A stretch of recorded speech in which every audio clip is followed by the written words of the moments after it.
What's up, everyone? I'm Darren Rivera, and this is Me and Your Pops. It's a show about fatherhood. Every week, I sit down with a dad from all walks of life. We talk about parenting, relationships, mess ups, recovery, mental health, and everything in between. Sometimes we laugh, sometimes it hits us in the heart, but all the conversations are real.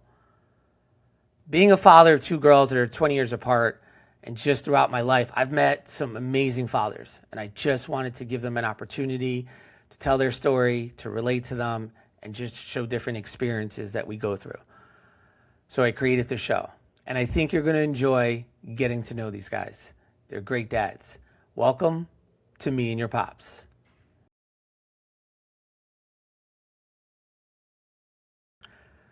Today's guest is my buddy Ryan.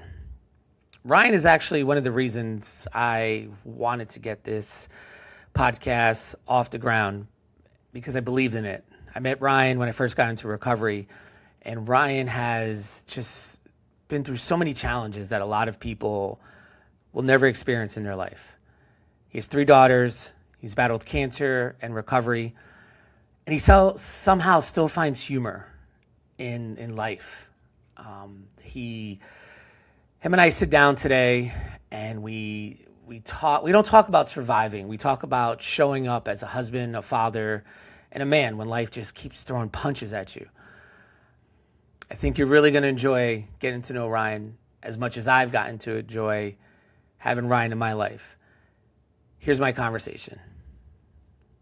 You know, you're somebody who has really inspired me to do this podcast. Like, this is something that I've actually flirted with for a little while because I just think I know a lot of good dads between comedy, between recovery, between just life, working. And one thing I know is that, like, guys just never talk about being a dad. You're a girl dad, right? Mm. So you do have 3 daughters, right? 3 daughters, yeah. How old are they? 20, 18, and 11. Okay. Quite the spread. Now, you have a big age difference, right? Huge age difference. Yeah, I have a 25-year-old, and then the 4.5 will be 5 next month, in August. Okay. That's right. One of the things, as a dad, one of my experiences that's been pretty interesting is once you're out of diapers, I would recommend staying out of diapers because the phase of fatherhood where there's a huge age gap and like your kids start going to bed on their own and, that's like a different level. And then to go back to doing diapers again, which we did and you did, it's an up all night, all that stuff, man. You grow out of it as a selfish older person, So I always tell people, if you're going to have 3 kids or 5 kids or whatever, man, never stop doing diaper changes and all night stuff because you might as well get it out of the way once rather than going back to that chapter again. It's hard. Yeah, I it wasn't planned, and it's crazy because I had dated a lot of younger girls, and that was always my way out of a relationship. Would be like once they got to that like wanting kids again or wanting kids, I'd be like, I don't want another kid, and I really didn't think I would ever have another kid. Like my first kid wasn't planned, I'm blessed, but that was never on my radar. I never thought about being a dad. Did you always do you have a good relationship with your dad? Yeah, I do. Well, you had that phase where you were dating younger women, but then you had that senior care facility dating phase, I think, where you were at. Remember, you were doing like canasta and bingo a lot, and you kind of went that other way. I remember that. That was a fun Darren Rivera stage. No, I'm just kidding. No. Yeah. Well, so my parents, my family, my parents were, I think, 18 when they had me. And their parents were like 18 when they had them in Pennsylvania. And so my dad is like, some of the shit that I go through as a 48-year-old, I realized that like my daughter, I have an 11-year-old and I'm 48. When my dad was 48, I was 30. That's like what an 11-year-old and a 30-year-old being a father to them. That's what my dad was trying to do. And so sometimes my dad and I had like similar interests. Like there was some music stuff that was like, our eras were kind of like that, not that far apart. And, you know, that had its downsides too. We would fight like brothers sometimes, you know. My mom was 17 when she got pregnant with me, you know. And Right. that's my dad said we were kids raising kids, and it's like their marriage did not work out. Like they were divorced by age 22 or 23 with 3 kids. And, you Wow. know, when I was 22, I was face down, ass up doing keg stands, you know, no thought of kids. So I really admire the job that they did. It didn't work out for them, but they were really good parents. And I am close with my dad. I'm very close with my dad. Also, very different than my dad. You know, sometimes, you know, as you probably have experienced a lot in your life, to be to be sober for me, I have to be a level of vulnerability that like wasn't cool at my high school. You know, like I wasn't like nurtured into like I'm scared of my boss. And I don't know if like that was like whoa, what? So sometimes I'll be talking to my dad and I'll be talking about like I'm a cancer survivor. And I'll be talking about feeling low or scared about cancer treatment. And my dad will be like, "What do you think the Packers should do with their first round pick next year?" You know? And it's a level of comfortability that like I think we both merged. He's more vulnerable with me than he ever has been before, but it's been a new way of life.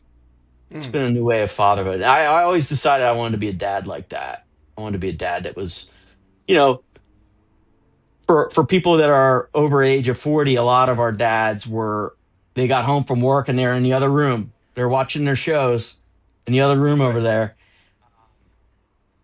I didn't want to be like that. And I haven't been. Right. It's Right. been awesome. Right.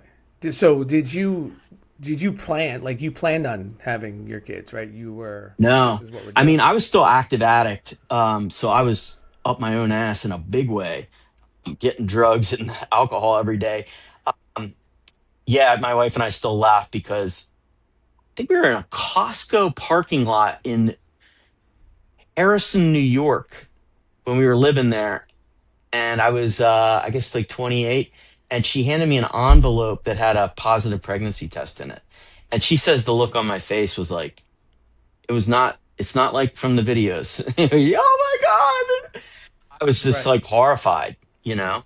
And I was having that feeling that every dad has. I think about this a lot, the idea of like when almost, if you ask any parent, they always say, I had kids when I wasn't ready to be like, I didn't know what I was doing yet to be a parent.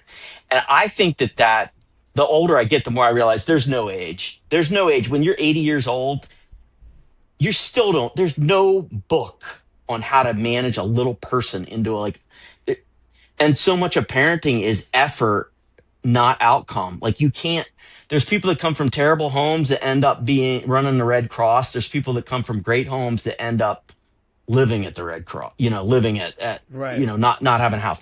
So it's like you have to like you got to put the effort in and let go of the outcome. And so that's why my mom was 17 when she got pregnant and my wife was 28 when she got pregnant. And I felt like I didn't know what I was doing. Now, preferably, I would have been sober for a few years and had kids, but that means I was going to be like 38 or something, you know? And so I don't think there's any age when people were like, man, I sort of got pregnant before we were ready. It's just like, I don't think that you're ever. Have you reached a point in your adulthood where you're like, now I got it figured out as a dad? No. No, not at all. I think, like, with my brothers, my one brother, I have two younger brothers. My one brother just had a baby, and he's like, and he did the checklist. They got married. She probably got pregnant that night, and then they had that, but they have the house. They live in Arizona. They have the baby now, and yeah, he's not ready. You know what I mean? Like, and then you have like my one brother who is like a checks and balances, dot the i's, and they planned it out and they planned where the baby was going to go to school and healthcare, and he wasn't ready. He said. So I think it's the one thing which is crazy because I think as men, that's what's probably the hardest thing for us, right? Is that we're everything else we do, we get ready for, right? You get ready to go to work, you get ready for the sporting event, you get ready to ask the girl out, but like you can't be ready for this. It's something new, it's something unknown. So it's the unknown, I think, is what freaks out a lot of guys, you know? And then we have no outlet because you can't say, I'm scared, you know? Because like you had just said, right? It's like the way we're raised is like, you're what? And it's like, I have $20 in my bank account. Like, you know, Yeah. like, what am I supposed to do? So like when you found out, first time for your oldest kid, your 20-year-old, when you found out you were going to be a dad, what was your first thought? You saw the pregnancy test, you were like, Well, I knew, like, at that point, I was full blown addict. I didn't get sober for another 3 years. And by that point, I wasn't at the bottom, obviously, but I was getting close. Like I knew I was digging every day, getting worse. I mean, I got worse with my drugs and alcohol every day for like 5 years up then.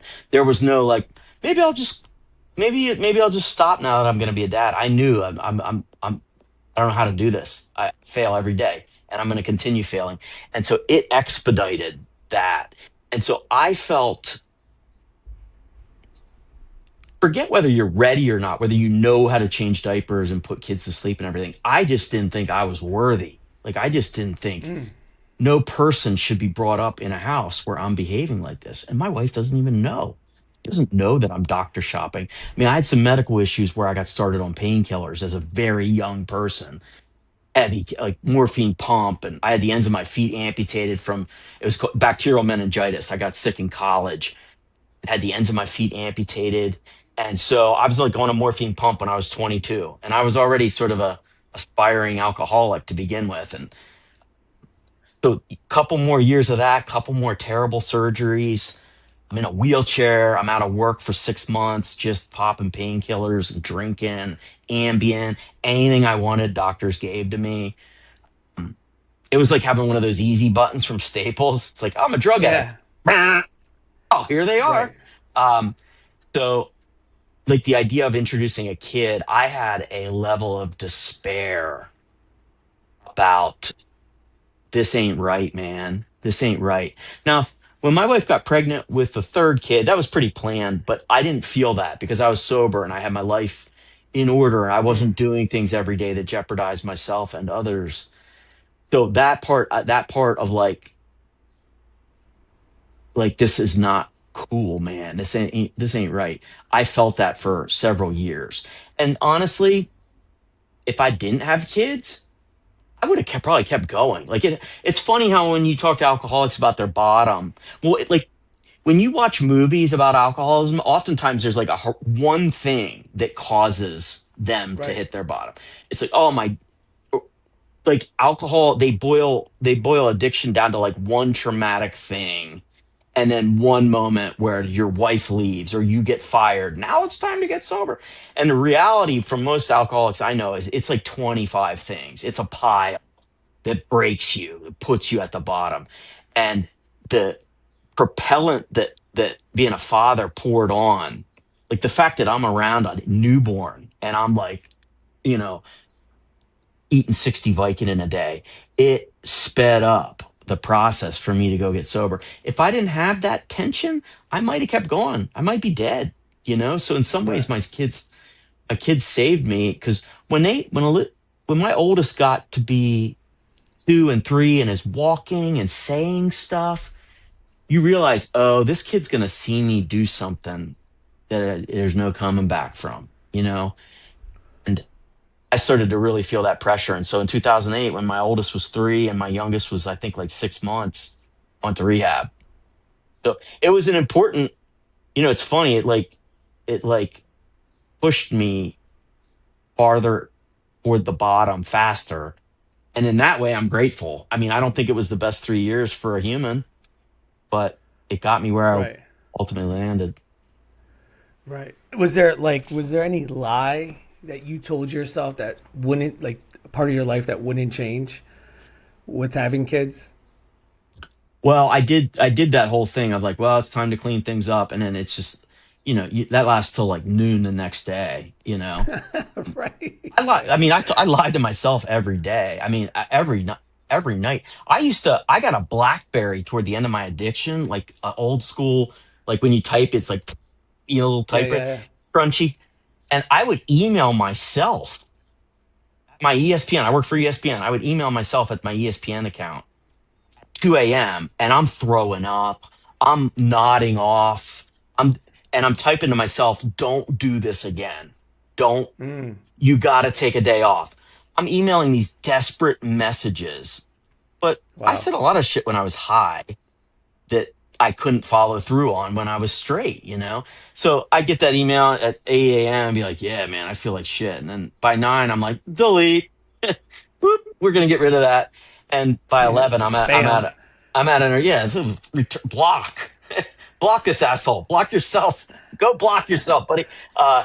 By 11, I'm at an urgent care, going to my Right. feet, trying to get a random doctor to give me painkillers. So lies, yeah, I lied to myself. That's why one of the coolest phrases in recovery is "to thine own self be true," because you can go to rehab, you can have a breathalyzer in your car, you can have people that you can have a sober coach, whatever you want. At the end of the day, man, if you're lying to yourself, you're not going to stay sober. You can't lie to yourself.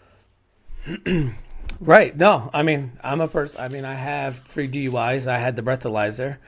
I remember like finagling how long I could not drive with the alcohol in my system, and then when it didn't work, being mad at the system. Right? It wasn't me drinking. It wasn't. It wasn't the plan. I was like, "What? There's something's wrong with this system." And it's like, I don't like for me like I don't think I took my first daughter as serious because and it's crazy to me because I think that's a guilt that I live with every day. The more active I am in my youngest, it makes me feel more guilty about my oldest, right? And I remember her mom, we were just friends, we had hooked up, didn't think anything of it, and typical guy where I was like, I wonder, yeah, she's fine, she's good, like she would tell me, and I had asked her, and she took a test, and she just showed me the result, like here, and I was like, what is that? And then she's like, I'm pregnant. I'm keeping her. I'm keeping it. I don't expect. I'm not asking anything from you. You could always be in her life, but and I heard not expecting anything from you, and I was so immature that I was like, okay. And then you start feeding the lies of like, well, maybe she's not even mine.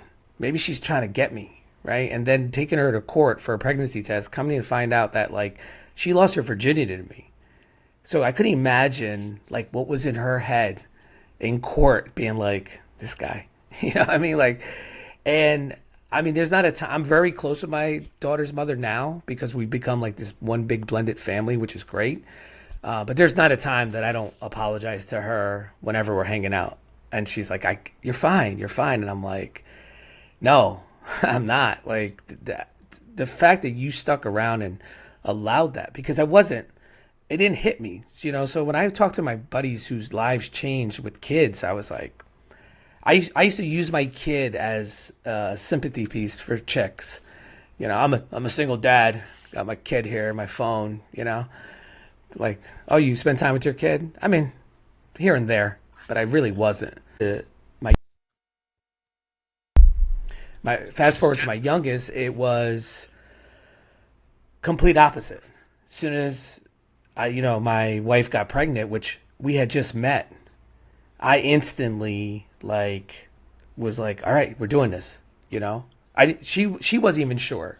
She was told that she couldn't have kids, so she wasn't even sure because she didn't know me, right? And I'm like, all right, how many jobs can I work, and stuff like that, So I I think I thought I was still going to be the same comic, same life, but that was just a lie. Like that I was telling myself, like there was no way that I could do that.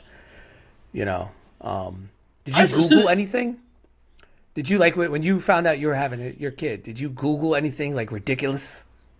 Like, yeah, yeah. Who's gonna win the Super Bowl this year? I need more money. No, uh, God, I mean, 2005. Would you Google anything in 2005? I don't think so. No, oh I mean, wow, that's right.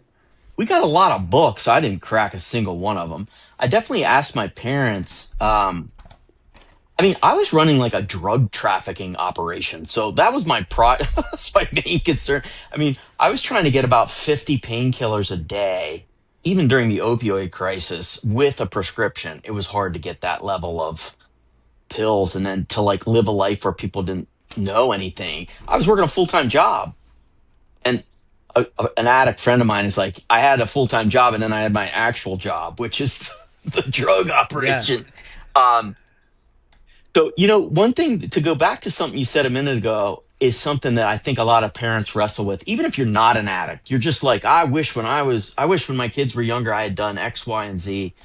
One of the things I remember I came to feel is that there's just not a lot of good in reveling in, like, I wish I had done this.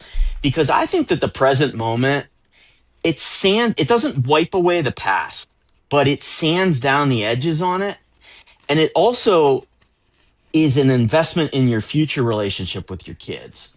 So that's why I think today is the most important day of my dad job, and tomorrow will be the most important day of my job ever.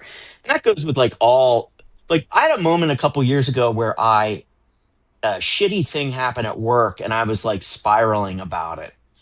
And my sponsor said to me, "Do you think in a week you'll laugh about that?" It was an email exchange. Well, then he said this, and I told him, "You can," it's like this war of your computer keyboard war. And he goes, "Do you think in a week you'll laugh about it?" I was like, "I'll laugh my ass off about it, yeah." And he goes, "Why can't you just laugh about it now?" And I said, "Well, Mm. it's not funny now." And he's like, "Well, how does it get funny? What happens in the week later?" And nothing really changes other than my emotion, my resentment, my attachment, my ego.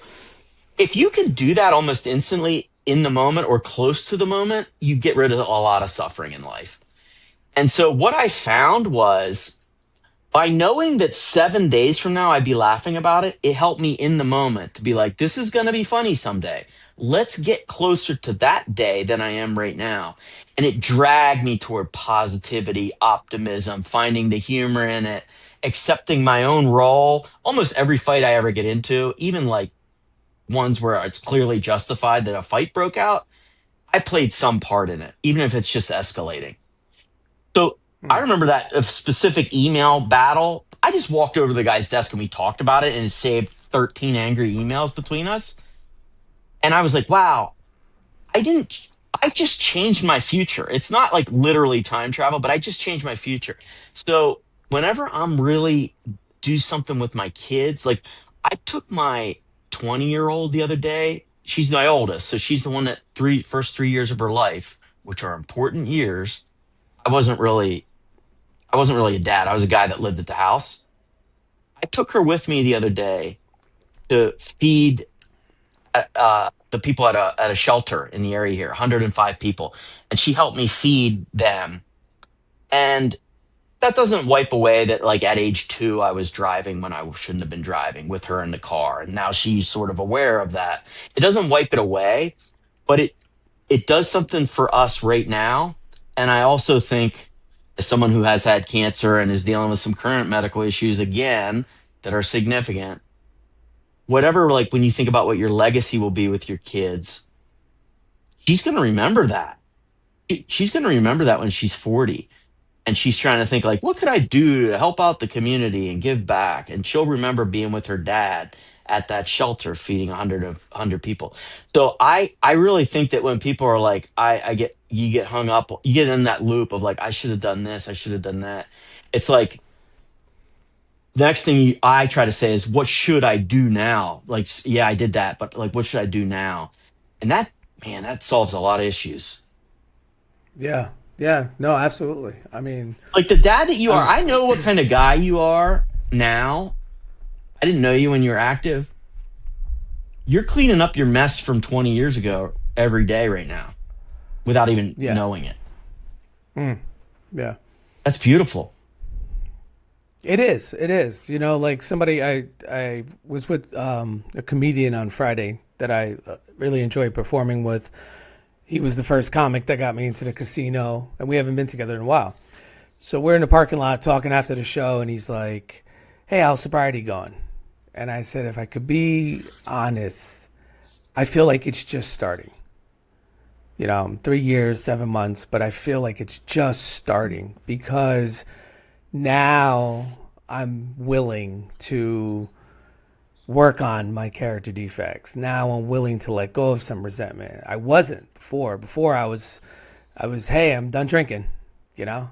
And I thought that's all the requirement was. Like, I thought that's what if I said in a meeting today that if 6 and 7 were 1 and 2, our percentage of success would be not even 1%, because I think that's the kicking and screaming that a lot of us do with ourselves and coming in. That, like, if you came in and like, hey, get comfortable, because then we're gonna work on you.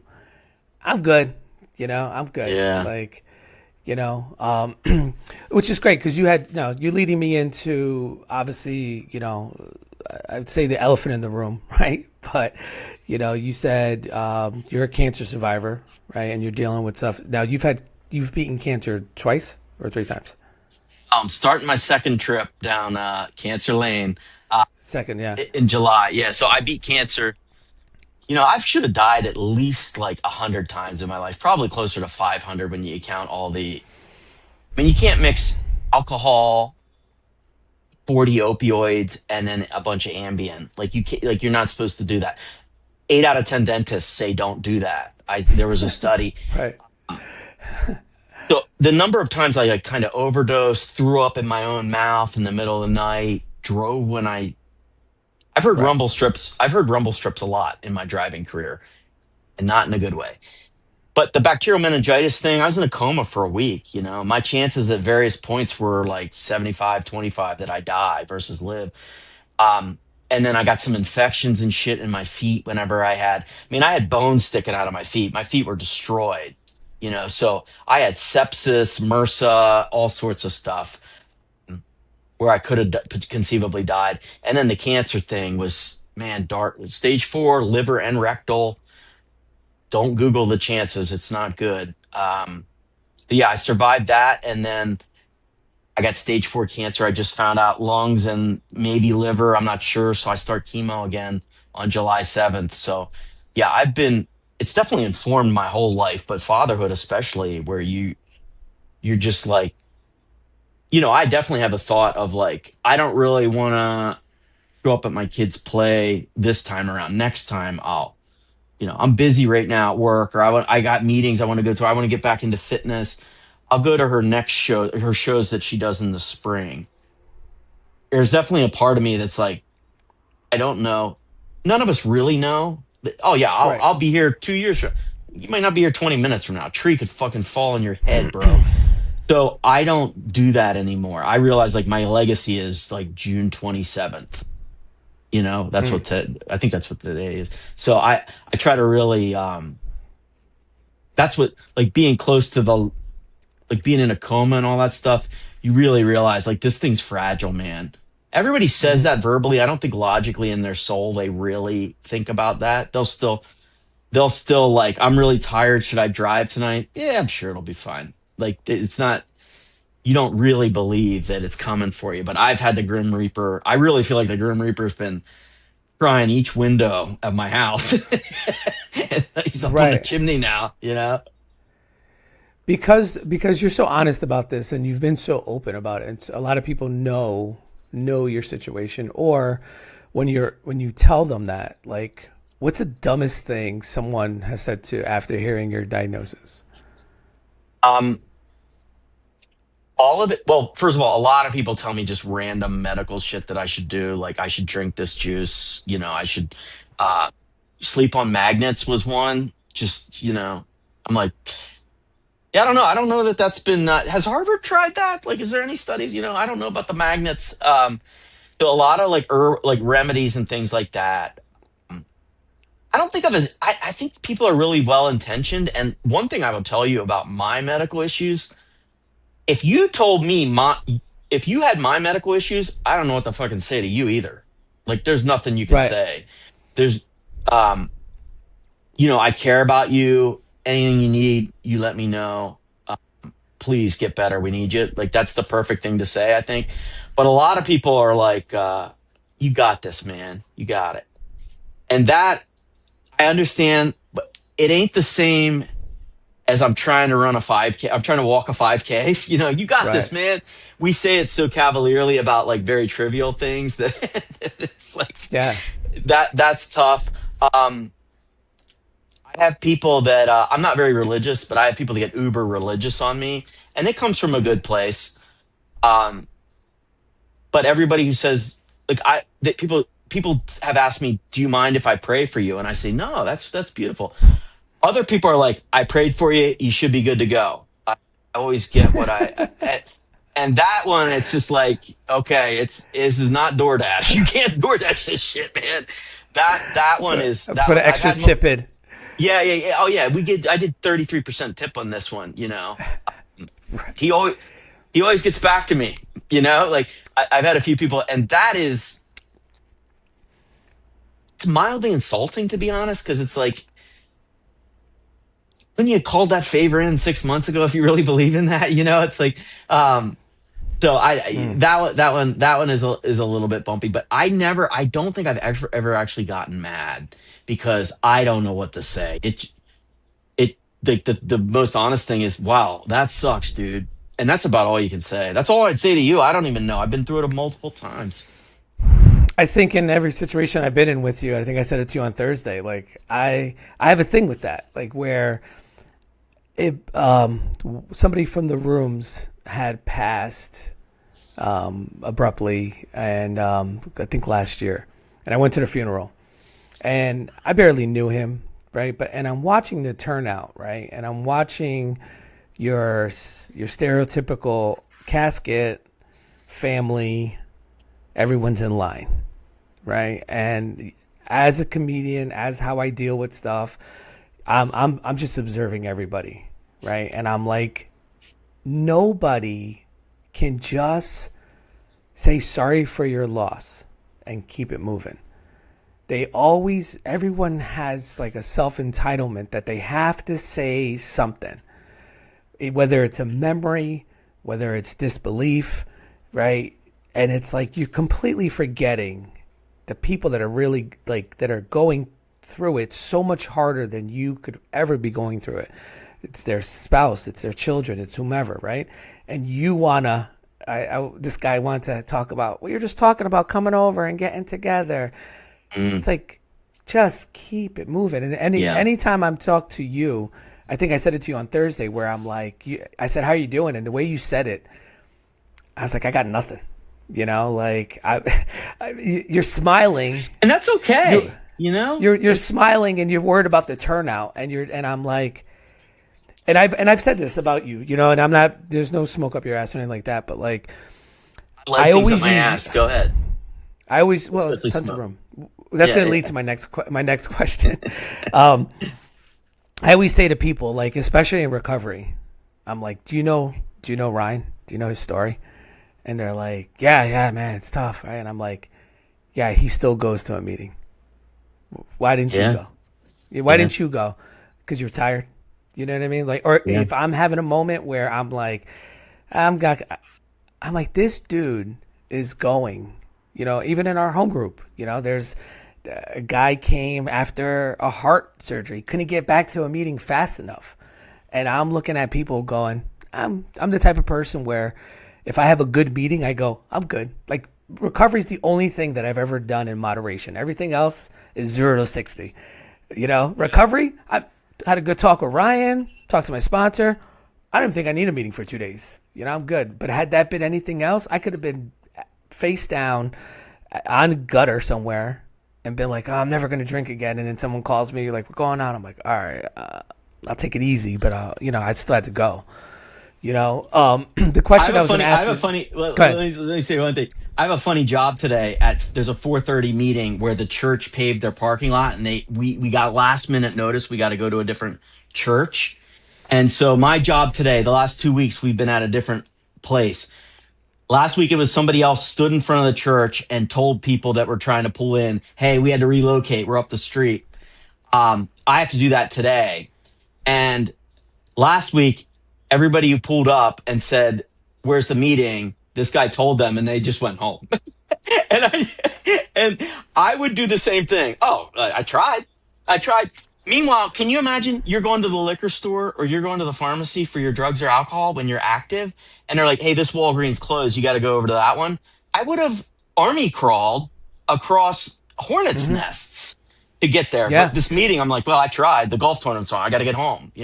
Uh, so Yeah. today that's my job, and that's the breakthrough for me in sobriety is that I went to any lengths necessary, any lengths, Hmm. legal, moral. I change my morals every day.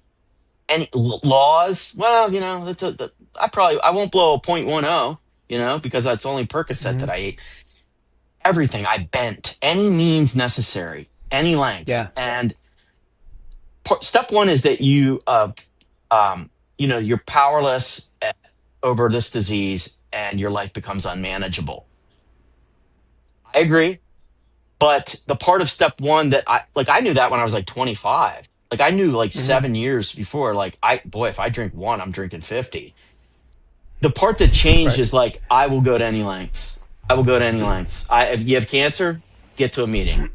They say if your ass is on fire, like rip it off, put it out, and take your ass to the meeting. And yeah, I have to live that way. Yeah. But I remember the guy that I was saying who had a heart attack pretty much in our meeting, right? 2 weeks into sobriety, he lived across the street from me when I lived in Portland, Connecticut. 2 weeks into sobriety, I allow my mom to trigger me, and I'm pissed, right? I'm just like going crazy, and I call my sponsor, and this is when I learned that you can't just have your sponsor as your only connection because he was having a bad day. So I call my sponsor and I'm like, I'm having a bad day, and he's like, yeah, fucking me too. I don't read the script, but I don't know if that's what you're supposed to say, right? So let me call Ned across the street because Ned has some sobriety, and he's gonna save the day, right? He's gonna put in the AA symbol in the sky. All the alcoholics are gonna come. They're gonna, pat me in the back, say it's gonna be okay. And he's like, "Are you going to a meeting?" And I was like, "Yeah, I'm going to the Monday night meeting right now." And he's like, "Get there early, have a cup of coffee, sit down, and just share." And that's not what I wanted to hear. I'm like, that's not. Mm. Ned's off the list. You know what I mean? Like I needed somebody to fill my bullshit. You know what I'm saying? Like I was talking to my mom. My mom has 30 years of being clean, right? 30 plus years. And we were talking about like character defects. And I said something about her going to therapy. And I said, it seems that you like really got a lot out of therapy, but then you just stopped. And she's like, well, I told you my insurance stopped covering her. And I said exactly what you just said. I was like, if your insurance stopped covering your medication, you would have found a way. You just don't want it, that bad. And I just hear my mom go, baffled. And I go, what? And she's like, I'm just baffled. She's like, you're absolutely right. I don't know why. I go, what do you mean? You're an addict. I'm an alcohol. I think the same thing. I'm not, you know what I mean? I'm not like pointing the finger at you. I'm saying, I see my people. Like, you can't bullshit a bullshitter. Like, that's why you do it, because you don't want to do it. That's hard. That's the work. You know what I'm saying? Like, Yeah. so Hmm. do you feel the two? It's just like a funny question in the sense because you're a ball buster, right? And it's almost like you want that too. As does anybody roast you to like because they know you so well while you're going through this next chapter in your life, or are you the one roasting yourself pretty much? Well, I opened the door, but these fuckers run through it, man. I got some savages. We got some savages in our life. They all came to the Yeah. comedy show the other night. They're relentless about it. It's so from a place of love, and I never think it's mean spirited. Like I think we definitely dial it back a little bit, but it is a brand of recovery that's interesting, and I think it is mostly men who do this. But that term ball busting is a funny term because I remember using that when I was younger and had no serenity whatsoever as a way to I was just picking on people. I was just bullying them. there was no like back and forth. So ball busting was a one-way street for me, especially with my brothers and my family members, where if you push back, we were going to fist fight, like we had Right. a lot of fist fights as a younger person.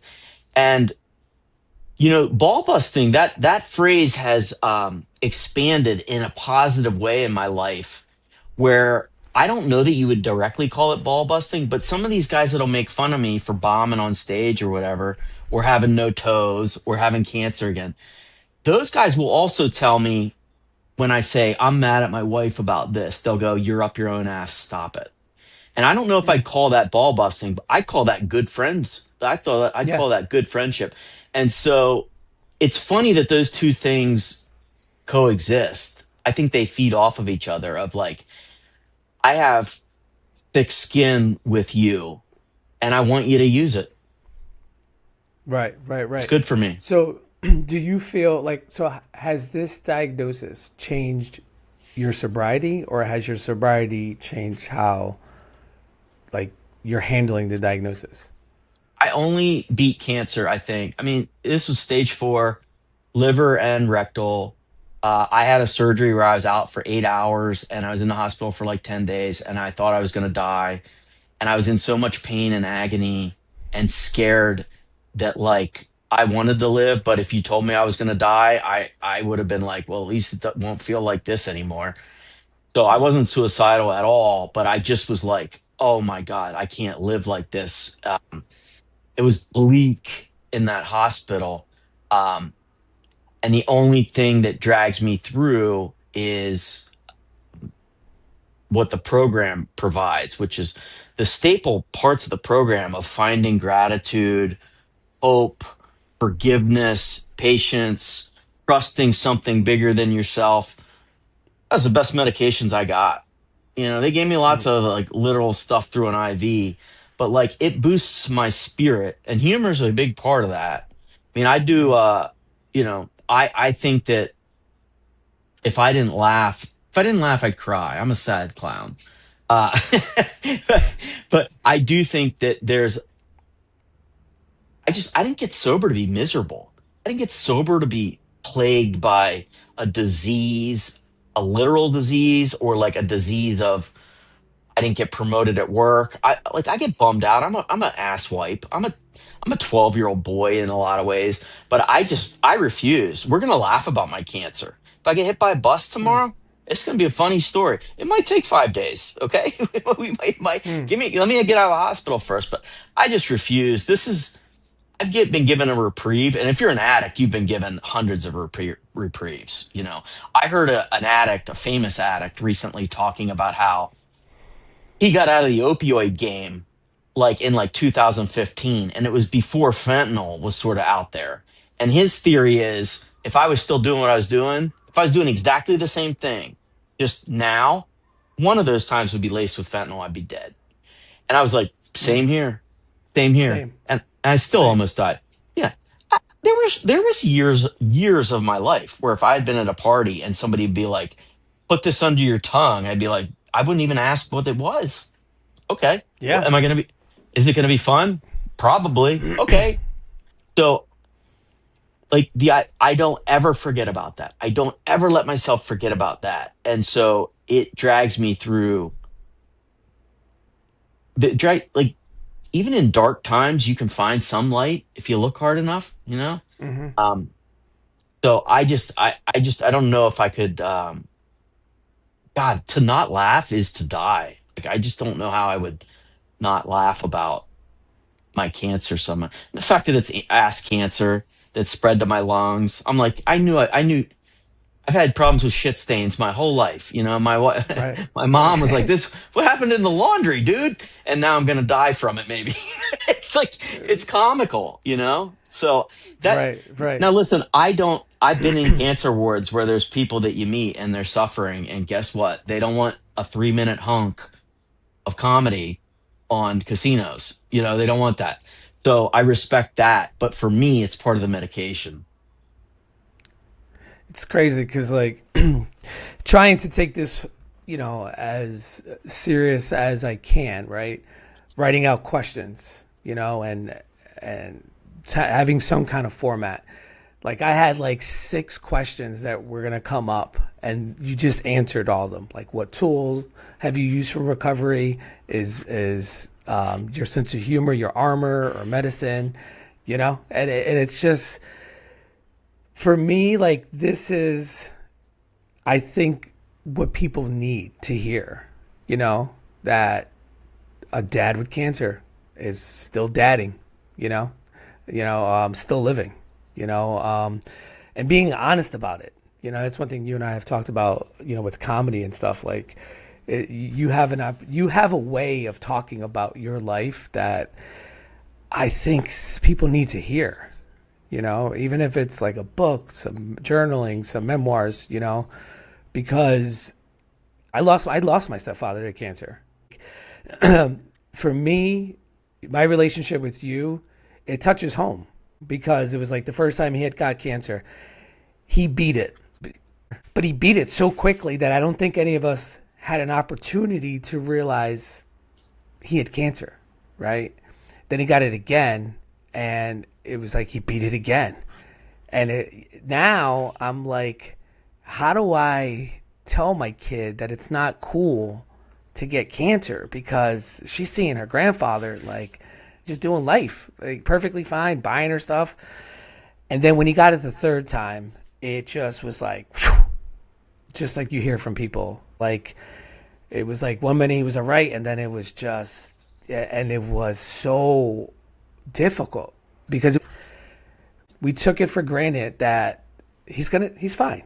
This is what he does. So I just think it's you give me a new out like a some closure on that too. Believe it or not, because there's a lot of that I don't feel like I was able to go through with him. And I think that's why with you I'm always like, I got nothing. I got nothing. Well, so one of the things that I'm like not afraid of talking about, like I'm not one of the most jarring things about the first 12-step meetings I ever went to was I'd never heard people talk so openly about just being absolute villains, menaces to society. And then Right. everyone's laughing, and you're like, what the fuck? You're not supposed to laugh about that. And after you're there for a little while, you realize that everyone is an open wound in these meetings and it helps them heal. You're like, oh wow, I didn't think of it that way. It's kind of like whenever I was sick, I had all these wounds on my feet. I had about 50 different open wounds on my feet, including some where there was bones sticking out.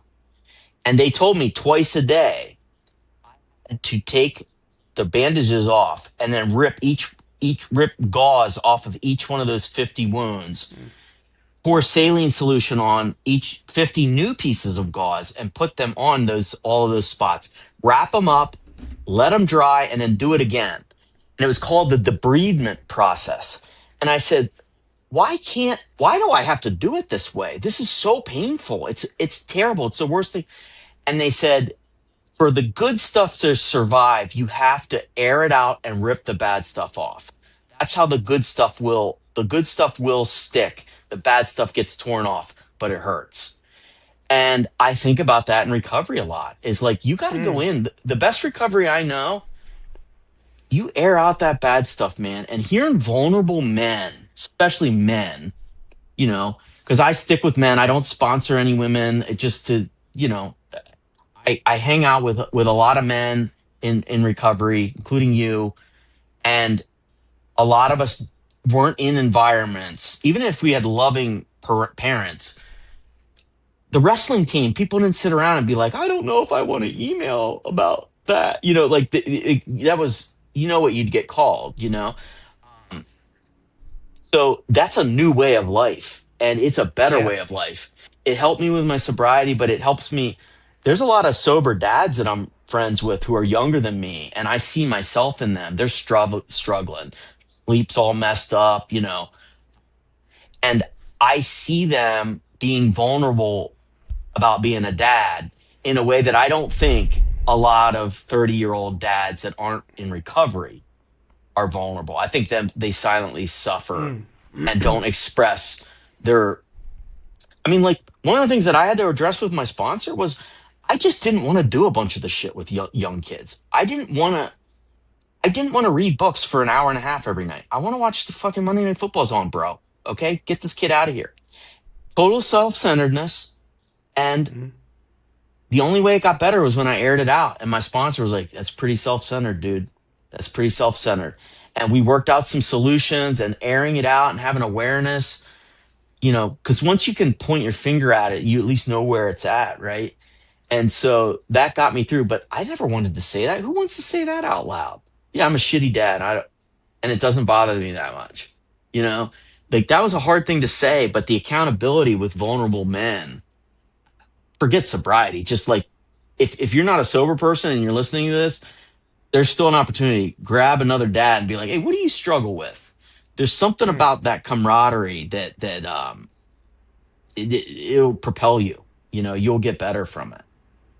Yeah. That leads me to the fun part of the show.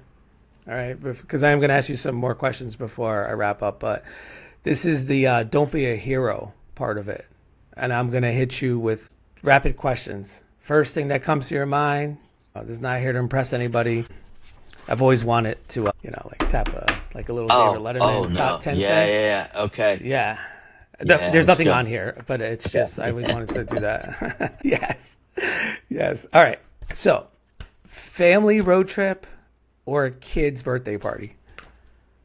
Which would I rather do? Yeah. Which is your, when you hear those two things, what are you picking?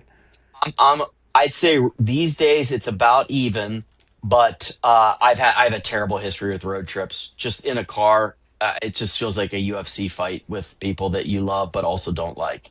So I'll go kid's birthday party. All right. All right. Coffee or nap? I take a nap and then drink coffee every afternoon. It's a great idea for going to bed on time.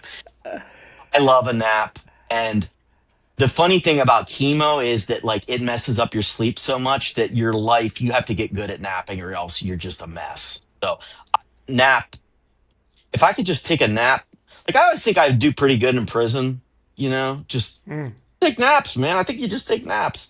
And then I talked to a few people that were in prison, it's harder than that, Ryan. So I'll say nap. All right. So, tough guy or ask for help? Which one am I? I'm asked for help now. But I'd say one of Yeah. the great Okay. struggles of my life is tough guy. I still Okay. have that voice in my head. Hope or acceptance? Ooh, man, that is like an eternal question. Um, I think hope, because my hope turns to acceptance. Like Okay. hope is the hope is the on ramp to acceptanceville. Yeah. Tell me you're an old timer without telling me you're an old timer. Yeah, yeah. Teenager attitude or toddler attitude? Teenager attitude is brutal, man. My daughter got home the other day. She's 18. She worked all day. Said, "Hey, how are you?" And she goes, "Enough with all the questions, okay? You're in my face. You're grilling me. Just walked in the door. You know what would be nice? Just say, good to see you." I was like, "Yeah, because that's how you greet me every time I get home from work. You're just like, Dad, nice to see you." Uh, yeah, so I find toddler attitude now when I see a toddler acting up. Now, granted, it's not my kid in my living room. When I see a toddler acting up, I think it's the fucking funniest thing. These little tyrants Yeah. just in the, My, I saw a my kid. kid? I saw a lady at Big Y. A little kid had a meltdown and just sat down on the ground. And this lady, he just absorbed it, sat down on the ground, and sat there with him for like 10 minutes. And later on, I saw the kid was completely cheered up and everything. But I loved looking at that little bastard screaming at her. I was like, this is great. I love this. So Yeah. I Yeah. would much rather deal with a toddler attitude. Okay. Pride or peace? Choose peace every 10 out of 10, but I'm a writer and a comedian. and an addict. So I have a huge ego and low self-esteem, which means your pride is just like it's like living on the Gulf Coast in July. It's like one minute it's 80 and sunny, and the next it's a tsunami or tornado or something. Uh, that that's where the pride. So I'm a little bit all over the place, but I choose peace. Okay. One more year or one perfect day?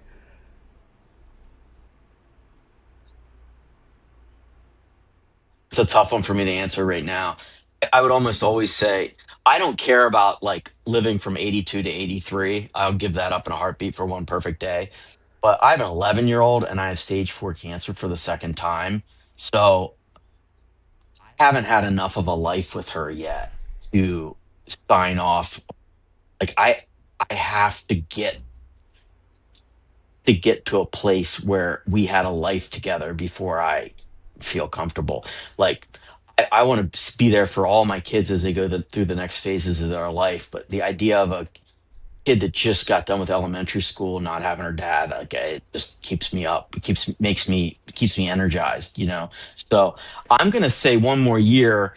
But if I'm 68, it was fun while see you later, man. Give me that day. Right, right. Um, Hospital food or meeting coffee? They're both ass. Uh, um, The worst would be a you know meeting what? in the hospital. Oh, yeah, if you've had coffee in the hospital, it just feels like somebody's urinal got poured in and they put brown dye in it. I'll actually say hospital food. I've had pretty good experience with hospital food. Okay. Meeting coffee is rough. It is. It is. And I go to evening meetings, so I don't even understand the people who are huffing down coffee at 7:45. The alcoholics. Yeah, seriously. What- I Yeah. remember my first coffee commitment. Typical like alcoholic fashion. I'm like, I don't think there's enough choices here. I think there should be like energy drinks, and Yeah. because not everyone drinks coffee. And somebody was like, just make the coffee. Like they don't care. They don't care what you do. They're gonna drink it. Like, Yeah. but you ever go to a meeting that has really really good coffee, and you're like, I might just come back for the coffee. Yeah, I know, I know. Who cares about the spirituality? I was at a meeting recently where an old guy was just down in coffee. He just kept getting up and going over, going to the bathroom, coming back, filling up with coffee. He must have drank 5 coffees.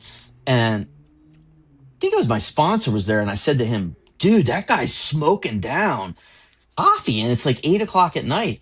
And he goes, oh, it's decaf. And I was like, I bet you that guy doesn't know. I bet you because I don't even understand the point of decaf coffee. Like I don't caffeine free Pepsi. Like what am I doing this for? Like I'm an addict, Right. dude. What's the Yeah. what's the and so but then even if he did know it was decaf, I'm like, what happened? It's like non-alcoholic beer. I don't want it because I don't even understand what the point of it would be, you know? Right. Right. Um, okay. Got a couple more. 3 words your daughters would use to describe you.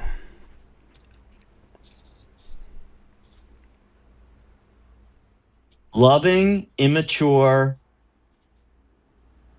optimistic. Okay. Immature When is a was the key part of last? that. You said it so quickly. I was like, Yeah, I'm hoping he's gonna put that in there because totally. I might have to buzz him. Is there a buzzer on this? Yeah, yeah. Eject seat. When was the last time you felt like you were failing as a father? Never. I'm just kidding. Um, yeah. Well, I could blame the chemotherapy for this, but I won't. I no culture whatsoever. I'm a complete caveman, and so my kids. I grew up in a household of mostly boys, wrestling tournaments, football games, baseball. Almost everything I consumed to this day is a thing where people are going to collide and there's stakes that are obvious. They have to win to make the playoffs. A lot of activities that my daughters happen to like are the Nutcracker, plays, I struggle. And my daughter is currently doing The Little Mermaid. And sometimes she'll do 4 shows in 4 days. And my wife's like, just like, I'm not going to all four. I can't do it. And it's just not my thing, but it's not about me. It's not supposed to be about me. Right. And so at some of the show, actually, I'm going to say this, but it's true. At some of the shows where she was like a background player and it'd be a 2 hour Lion King of all 10-year-olds, I'll pop in an AirPod and get a podcast going during the show and not present at all. And I just remember the last time I was like, this is not for me. I felt like I'm failing as a dad sitting in the audience. I seriously have to listen to a MMA podcast to get through the Lion King Jr. Come on. But the other day I was really proud of myself. I mentioned chemotherapy to go back for 1 second. I also was on chemotherapy during that time, so I just felt unsettled and sick a little bit, and that I told myself that the podcast would help my stomach or some bullshit. I don't know. But the other day she was in The Little Mermaid and I went and it was 2 hours, kids singing musical stuff. I loved it and I did well. And I was like, I'm proud of myself. And I think that's a low bar. So that's why it was so frustrating that I didn't do well with. I mean, musicals just are not for me. I'm sorry. I just can't. I just not me, dude. I'll never get into it ever. And so, Okay. I felt, but I thought I can't even suck it up for 90 minutes for my kid. Right, right, right. Okay. What's harder, getting sober or fighting cancer?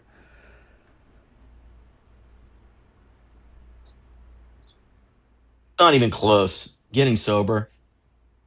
The Getting only thing that sober. I've ever done. So in my life, I've had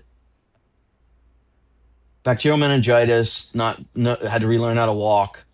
Bones cut off of my body. Painkiller abuse. Alcohol abuse. Quitting that is a mother effer. I've had cancer. 5 concussions at least. Cancer twice now. Getting sober.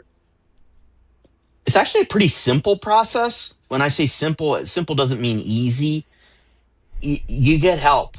Get help, whatever that means to you. Get help, and go all in on it. Like go all in on getting help. And help took a particular form for me of 12-step meetings, but I needed rehab. I wasn't going to be that guy that just quit one day and started going to meetings. I needed rehab. I needed some medical supervision to get off all the pills and everything. So that was hard. But none of those things, amputations, cancer, sobriety, were as hard as one other thing I've done in my life, which is cut weight for wrestling. I have never been in such agony of my life. I would take cancer 5 times over cutting weight the way that I had to in high school, which I it was, yeah, I wrestled 119 pounds. I was almost 6 feet tall and I would weigh 140, 145 on Monday morning. And then I would weigh 119 on Thursday afternoon. And I had to do it every week. And I chose to do it because I wrestled for a great high school, unbelievable high school. It was the only place I could get in the lineup. We were a powerhouse. We were really good in Pennsylvania, which is the best wrestling state. So the only way to get in the lineup in a sport that I loved was to cut so much weight I probably should have died. Like there was wrestling match days where people would have to kind of like lift me up out of my seat. And then I would weigh 119 at 6:30 and I would wrestle at 7:30 and weigh like 10 pounds more in that all water weight. That's the hardest thing I've Wow. ever done. Wow. Wow. Um, okay. Today, I'm grateful for. I'm grateful for Darren Rivera, I'll tell you that much.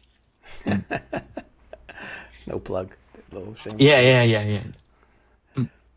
You know, one of the things that has happened to me when I did have illness and going to rehab was amazing support from people at my company, from my family, from my friends. And the reason why people have told a lot of people have told me the reason that I want to support you is because one time you did this thing for me. And a lot of times they're not super impressive. Like, oh, you were the only person that talked to me that day after that meeting where I pitched an idea and they shit on it. You were the only person that grabbed me afterwards and said something nice to me. And some of them I don't even remember. Don't even remember doing it. So I think that I'm grateful for like in a lot of ways, a life well led is like a savings bond or a 401k where you don't hit the lottery. You make small investments over time that ultimately lead to something big. And being, again, this time around with cancer, the number of people, and you absolutely included, it's a life well led when you're like, man, these people don't have to show up for me. And here they are, you know? And so that's like, I'll tell you this is like off on a tangent a little bit, but a bunch of us sober people take meals into a shelter here in Hartford that caters to lots of people struggling with addiction. And we take meals in and cook them. And I talked to the director one day and we had donated like $500 worth of toilet paper, toothpaste, beautiful thing. I said, what else do you think people need at the shelter? And she said, she explained to me that a lot of people donate time, food, money, but they don't think about the idea of dignity and joy for people that are struggling. And because you think necessities, you need food, shelter, very human, basic caveman needs. And so we started talking, and I had this idea. I said, what if we did like a game, like name that tune? We had some prizes and stuff. And so on Friday, we tried it for the first time. And we got off to a very slow start. People were like, what's happening here? Like, I don't know if I want to participate. And by the end, we had people that were dancing, singing, yelling, laughing. And a couple people said, who are you guys? Where did you come from? And, we're not like superheroes or anything. We just were very kind to them and embraced, let's have some joy. All of us. We don't know each other, but we're going to know each other for an hour. It's going to be great. And that kind of thing ultimately, like sobriety taught me, like that's the most fulfilling stuff, And so I don't even remember what the question was. Talking Today, about what you're great. Today, what you're yeah. grateful for. Well, I'm grateful for like every day doing the hard work. This goes for parenting too. It's like the things, some of the things that my 20-year-old mentions to me, they're not huge things. Like, remember when you gave me that $500? It's like, remember when you drove me to that thing and my 18-year-old, her and her friends still laugh. I used to take them to Chuck E. Cheese. I would take her and some of her friends. And there was a big ass high rise in Hartford that had a for sale sign on it. And I would always say, let's buy that building. Who wants the 15th floor? Who wants the 20th floor? What are we going to do when we rent this thing and remodel it? And they're like, we're going to build a slide from the top of the building down, blah, blah, blah, blah. And my kids still mention that to me. And I'm like, there was no thought beforehand of like, I'm laying the groundwork for my daughter when she's 40 to appreciate me as a dad. It was just like in the moment, let's find some joy on this miserable car ride through the guts of Hartford. That kind of stuff. So I'm grateful today that like sober people guided me in a way where I made small investments that have accumulated interest. Okay.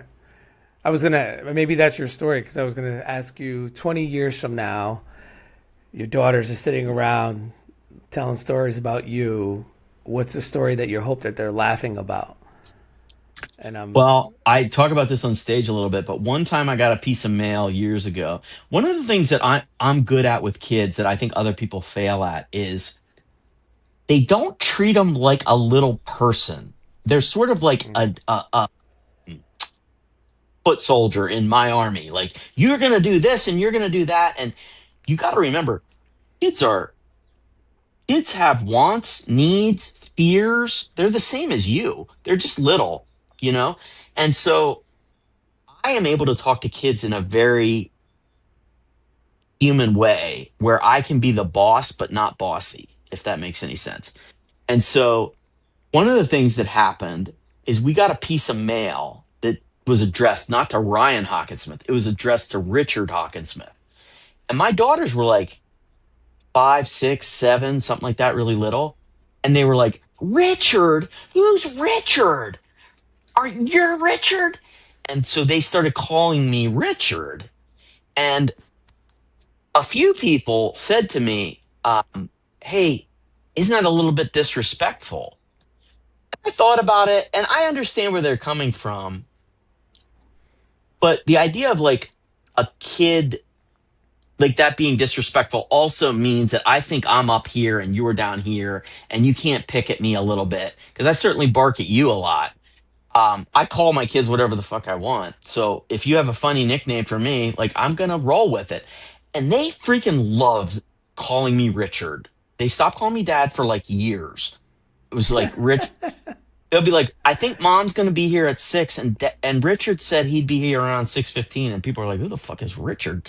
And so they called me Richard. All of our like Amazon streaming and stuff, you have your user profiles, all of their names, and then we got a Richard. And so I've leaned in to be Richard, and I always say on stage, like it makes me feel like a real dick, you know? And people laugh. But I think my kids will laugh calling me Richard for no reason for the rest of their lives. Okay. All right. Um, Going back to stage, and then we'll wrap it up. But what's one joke that you haven't told yet because people think that they should be too nice to laugh? Yeah, it's really hard, especially here in Connecticut. I've probably done funny stuff in front of a crowd as a speaker or as a comedian in like 15 or 20 different states. And Connecticut is one of the like, don't say anything bad because I feel guilty. Like, because I think we're a kind state. I think we're a very kind state, maybe overly kind. Um, Not where you live, where I live. We're nice over here. No, I'm just kidding. Right. No, I think I mean, we care more about social services and stuff as a state, I think, in my experience. But the audiences are pretty gentle. They don't really want to laugh at punching down on anybody, including yourself. So some of the cancer stuff, I mean, dying of shit stains is something that I say to people and they die laughing. But in front of an audience, I just don't think that they can handle that. So Mm. that's a big one. That's a big one. Anytime I start that, just the word cancer, people are like, I don't think it's okay to be laughed. I don't think it's okay to be laughing at it. So almost anything about the toes thing, not having toes, I get better reactions because people are just like, this is fucking toes, man. Who cares? It's like almost Yeah. more easily accessible. And I do a thing with when I talk about my feet, where I take my shoe off and I hold my foot up. And it does a couple of things with crowds, I think. One is they're like, whoa, okay, you got my attention. Here comes a guy with a little hoof. Two, they realize, oh, this isn't a bit. Like, that's a funny bit that you could come up with as a random comedian. It's like, oh, I don't have any toes. I want to tell some toe jokes. Um, no, I literally don't have any toes. And so I put my foot up and people look at it and it's just kind of funny looking. It's just like a cute little, and I say that to the crowd, like, look how cute this old guy is. Look at this old Yeah. nubby nub. Look at my hoof. And that warms the crowd up that they're able to laugh about that. And then I do some pretty toothless toe jokes. But man, when you roll into cancer, and I will say this, you've been a helpful guide on that journey because I just thought people would laugh. I thought they would. I thought they'd just roll with it because I'm saying it and we like each other, and it just hasn't happened for me yet. And so you've been encouraging about keep exploring ways into that. Stronger writing maybe gets you there. So I'm still dabbling with that. Yeah, I think one thing that I've learned in doing comedy, like you just said about Connecticut. Last night I did a show in Old Saybrook, right? And I get there and it's like It's what you think of when you think of Old Saybrook. It's a small town, like small area that rented out the community center near the beach, and the average age is like 70 plus, right? And they've got money, they're older. Maybe we shouldn't be sexual, maybe we shouldn't curse, whatever. And they were a great crowd, right? And I was talking to two guys after the show, and I said, one thing that I've learned in Connecticut is that if you're not from here, we let you get three in before we're like, hey, you don't know us like that. Yeah, yeah, yeah.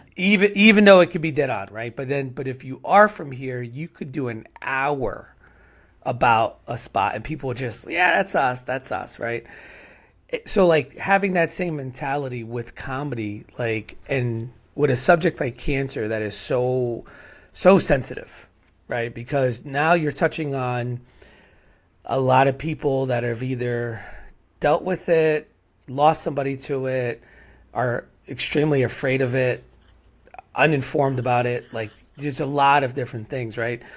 And the problem I think that you run into with it is you don't have an audience or enough time to introduce them to Ryan, Mm. right? Because that you deliver your cancer material the same exact way that you deliver your relationship material, right? You're just like, yeah, so I'm married, blah blah blah. Then you're like, I got cancer. That's a completely different car. That's a completely different, thing to throw out there. Relationships is a staple in comedy, right? Taking a shit is a staple in comedy. Being a parent is because those are things that are universal, right? And you're gonna give your take on it, right? But cancer, ooh, you know, cancer's in the category of domestic violence and disease. And that's, there's people that don't even laugh at recovery, let Yeah. alone let alone you're so okay with it, right? So like there has to be, I think, if you were able to introduce yourself more of like how you deal with stuff, the things that you've been in life, right? Which in this day and age, it would be clips, right? It would be doing social media clips, talking about it, your journey, where now people start following you. Like, you know this guy? Yeah, he's had stage 4 cancer, and he just walks around talking about it, and now people start, following you, and now you're helping them. Now when you go on stage and you talk about it, people are hysterically laughing because only Ryan can make fun of the cancer. Yeah. But we need to know Ryan first, because otherwise you could just be a comic, and I think that's the sensitivity for a crowd, is that so many people don't believe. People come up to me after shows all the time, especially in Connecticut. They're like, "Are you really Puerto Rican?" Yeah. That's the one part of my whole set that they were just like, "No, nah." I gotta ask them. I gotta ask them. Funny, agreed, hated me, loved me, didn't matter. Are you? Because I Yeah. know some comics. Because when you look at comedy, right, it's like there's so many of us that don't put our real life on stage. We are great. There are some great writers and just some great storytellers and hypotheticals and all of that, right? And I think you had said it one night. You were like, you were listening to a podcast with like Kevin Hart and Tom Segura, and they were talking about being authentic, right? And that's where we're at more now, right? But you still have people, the same way people are still racist the way they were years ago. There's some people that just like the hacky stuff, Yeah. right? So cancer's not hacky. Now it's like, oh, I didn't know. I mean, look at Rodney Dangerfield. Rodney Dangerfield did a whole career on Take My Wife, I Hate My Wife. He loved his wife. He had an Yeah. amazing relationship Yeah. with his wife. And people know that. So that's why they're like, wait, do you really have it? Or can we laugh about it? So I think that it could be done. I don't know how to do it, but I think just the fact that you're willing to, and if it helps you listening to you today with how much humor plays a part right? And to tie it in with recovery, right? That at the end of the day, it could just be what helps you, and you never know who's it going to help. Yeah. Don't worry about it if it's going over or if it's liked or not liked. You don't know who it's going to help. Just like walking into a meeting and saying, I don't feel like sharing, I'm tired, and there's a new guy that's going, we're allowed to say that, you know? And Yeah. or you're listening to everybody and being like, I was joking around with you where I'm like, I hate following you in a meeting because like you get the crowd going. And now here I come complaining about my life, Oh my, you like, get crowds and going every more than anybody, man. and everyone knows I'm a comedian. I'm like, damn, I gotta follow Ryan now. You've helped me believe in Inside Joke Comedy Club more than I was willing to. I was ready to wrap it up day one. We had a great show, second show, wrap it up. We're good. Mm. And that's just those are just my defects of like it's not going my way. So like I think we definitely have helped each other with that. And the last Been a question, great experience. It's been a great experience for me. I'm grateful to you. I'm really grateful to you because you sparked me to give it a shot. And I do think like this goes for fatherhood too. Like that old phrase that you should do every once in a while, you should do something that scares you. Going back to comedy, I was like, what? I don't know if I was scared, but I was just like, what? Is this going to do me any good? I'm not going to get a Netflix special, but it does me good every day.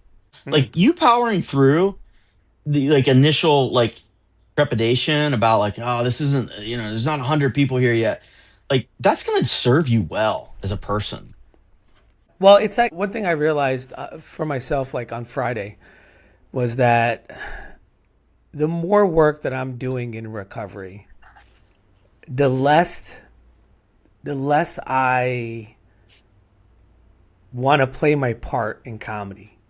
Mm, Like right now in comedy, I would be so content with Inside Joke Comedy Club being successful, this podcast being an outlet for dads, right? And not even worry about ever performing ever again.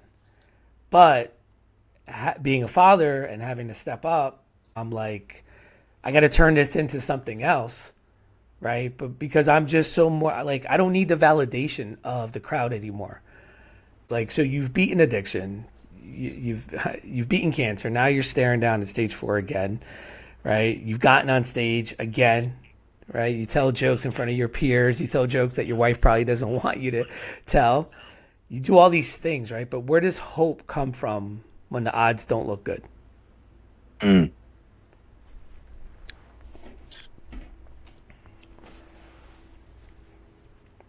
That is a profound question. I don't know. The going to meetings is where I don't roll out of bed with the character assets that I want. I roll out of bed with the character defects that I don't want. That's self-centered, that's lazy, that's procrastinate, that's maybe it's okay to steal money today, maybe it's okay to if I don't tell someone something, I didn't lie to them. It's all of those things are like I start the day with like, oh, maybe it's okay to do that again, like I used to in addiction. When I get to the rooms, it's just very centering. I think what they do is they right size me in a way where I think I'm important, but not that important, you know? And I find such hope.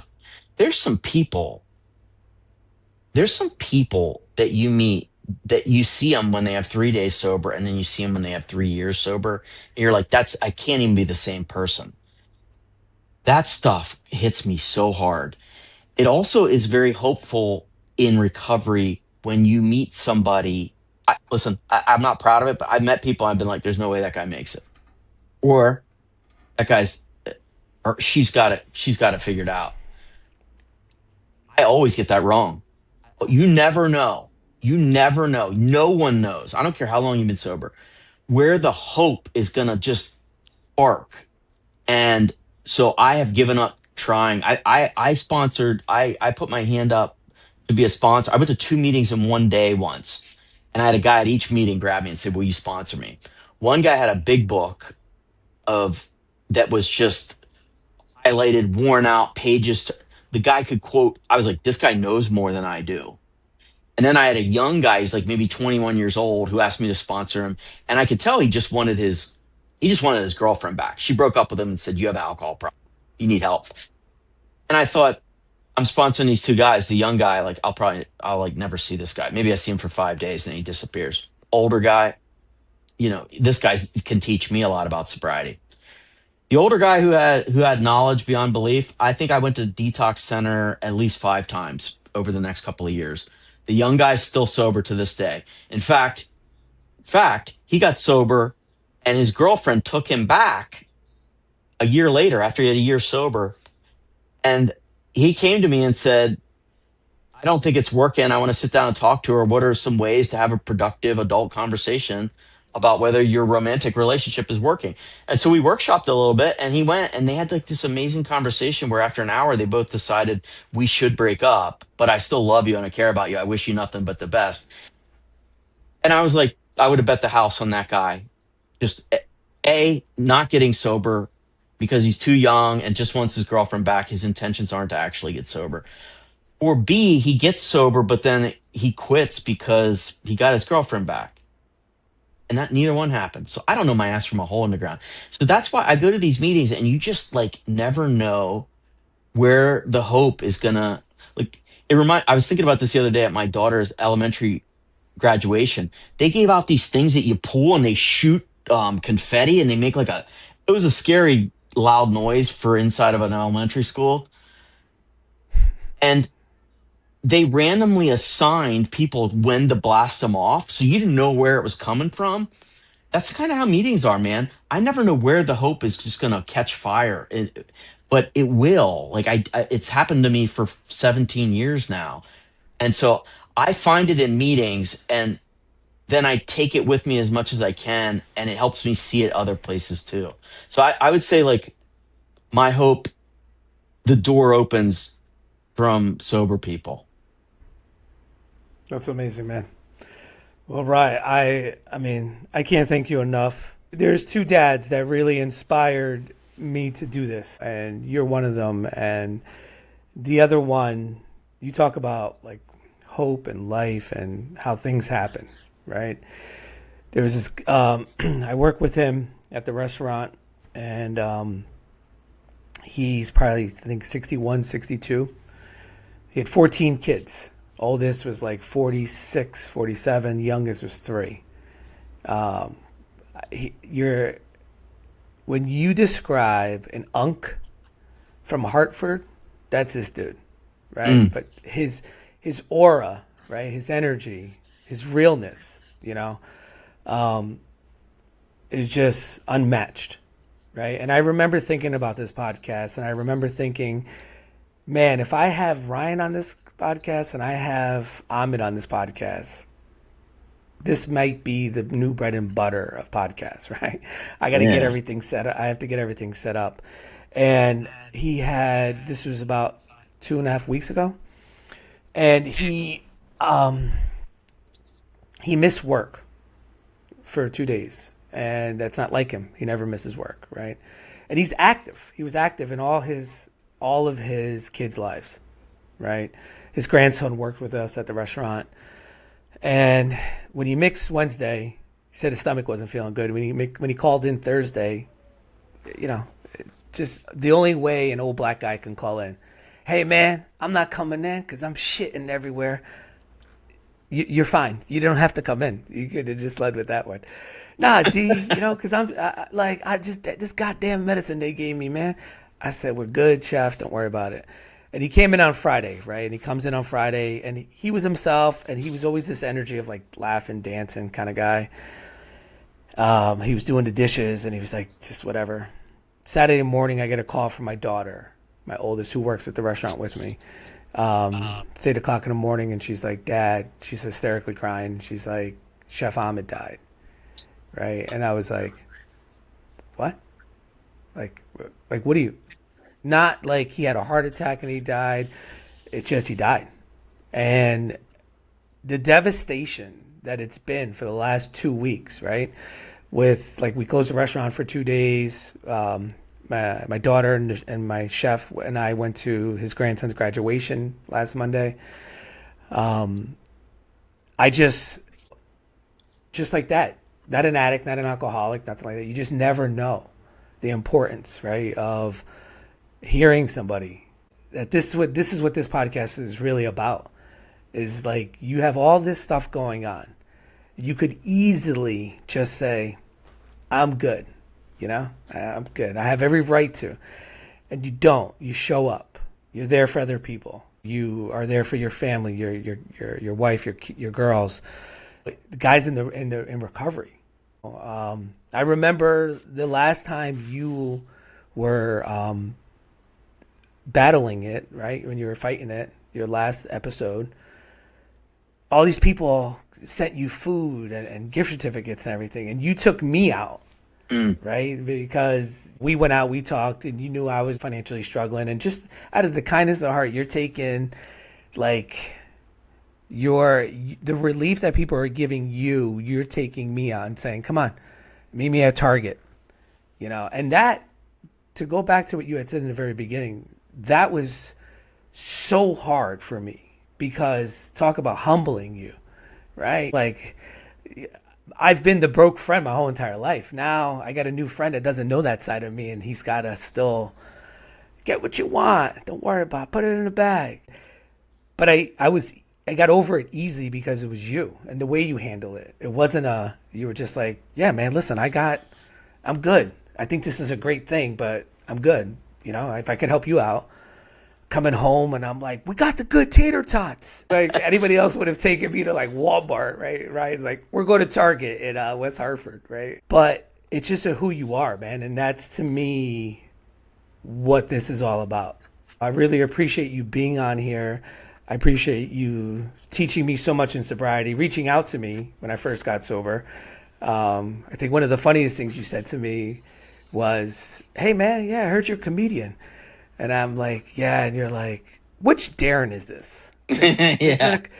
There's a couple Darrens that I've always wanted to perform with. And I'm like, "Rivera?" And you're like, "Oh, my God, the Darren Rivera." And I'm like, "I'm at rock bottom right now. Yeah.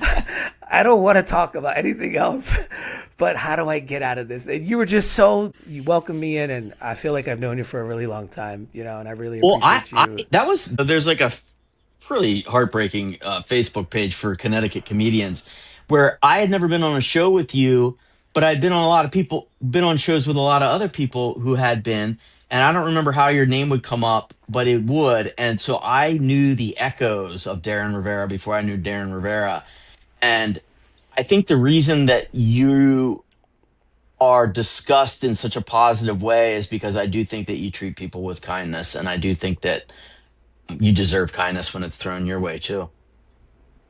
Thank you, man. And I appreciate that. You're the best, dude. Yeah, man. So thanks again for doing this. Regular dads, or is it DILFs? I'm a DILF. This is just right. This is Cancer Dad's Uh, part. okay, I Yeah, wasn't sure. Okay, all right, maybe the DILF. yeah. I'm getting it. I'll do that later. Yeah, Yeah, I have different categories. I have athletic dads category, then I have like the DILF episodes, and then this is the disease dads. So you were yeah, number one on disease dads because if there's a disease out there, you're about it. You know what I mean? yeah. So Well, yeah. Toelessfreaks.com. I'm a headliner. Toeless Cancer Freaks.